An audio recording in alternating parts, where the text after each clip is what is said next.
రీసెంట్గా నేను ఒక జాబ్ మేళకు వెళ్ళాను. అక్కడ 1000 మంది ఉన్నారు.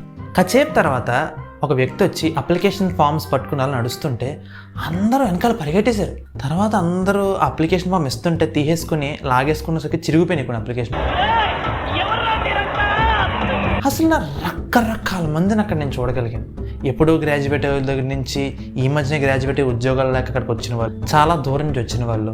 ప్రతి సంవత్సరం మన కంట్రీలో లక్షల కోట్ల మంది గ్రాడ్యుయేట్ అవుతున్నారు, కానీ అందులో ఉద్యోగాలు 10% మందికే వస్తాయి. దీనికి చాలా కారణాలు ఉన్నాయి. మన ఎడ్యుకేషన్ ఇన్స్టిట్యూషన్స్ ఇందులో డిగ్రీ తప్పితే స్కిల్స్ ఇవ్వట్లేదు. లే ఆఫ్స్, రెసెషన్స్, కొన్ని కంపెనీలు దివాలా తీయడం అండ్ గవర్నమెంట్ ఎగ్జామ్స్. మీరు అనుకోవచ్చు గవర్నమెంట్ ఎగ్జామ్స్ ఇక్కడ ఏం చేసినాయి అనుకోవచ్చు.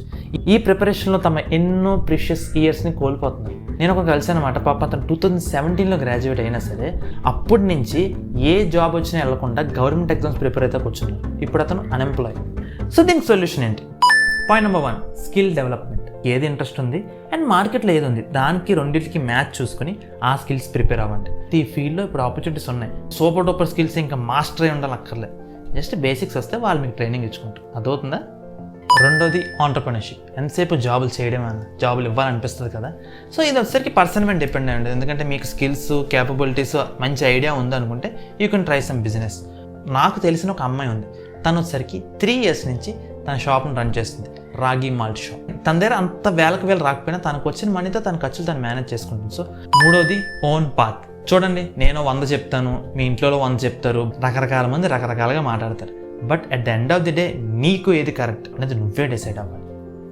కూర్చుని ఒక పెన్ను పేపర్ పట్టుకుని నాకు ఏమొచ్చు, నాకు టాలెంట్ ఏంటి, ఫోటోగ్రఫీ వచ్చా, లేకపోతే నేను కోడింగ్ బాగా చేస్తానా, లేకపోతే నాకు డిజైనింగ్ బాగా వచ్చా, లేకపోతే నేను బొమ్మలు బాగా తయారు చేయగలను, బొమ్మలు గీస్తానా, అసలు ఏంటి అనేది ఒకసారి అన్వేషించండి. ఆంజనేయుల సినిమాలో హనుమంతుడు డైలాగ్ చెప్తాడు, ఈ భూమండలం మీద పిచ్చగాడి నుంచి భూమండలాన్ని వెళ్ళేవారు వరకు ప్రతి ఒక్కరు ఒక పర్పస్ కోసం పడుతుంది. అది ఏంటి అనేది మనం అన్వేషించి కనిపెట్టిన రోజే మన లైఫ్కి ఒక అర్థం ఉంటుంది.